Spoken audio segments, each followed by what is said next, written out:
El meu amor consisteix, diu, a mirar les pastilles dels frens del teu cotxe sense que tu te n'adones. A entrar quan t'estàs dutjant, amb qualsevol excusa. Actuar com un actor de cine fins i tot quan faig d'heroïna.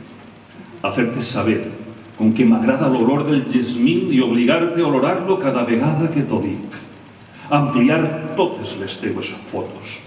A fer-te proposicions indecents com cosir-me un botó i fer-ho de manera irresistible.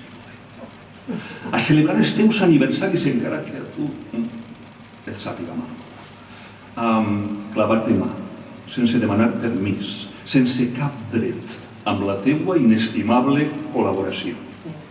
Acompanyar-te sempre al metge, a desitjar altres dones sense que tu te n'adones, a comparar els seus culs amb el teu, per exemple, a no fer res per satisfer aquest desig, a enutjar-me pensant que tots et miren el cul, a resistir-me a que em consideres teu per sempre, a mossegar-me la llengua quan sóc a punt de dir-te-ho, a recordar-te a priori i no a posteriori, a respectar-te infraganti, a fer-me respectar, a no dedicar-te poemes, a dedicar-te la vida, a no donar-me mai per satisfet i a intentar fer-te feliç mentrestant.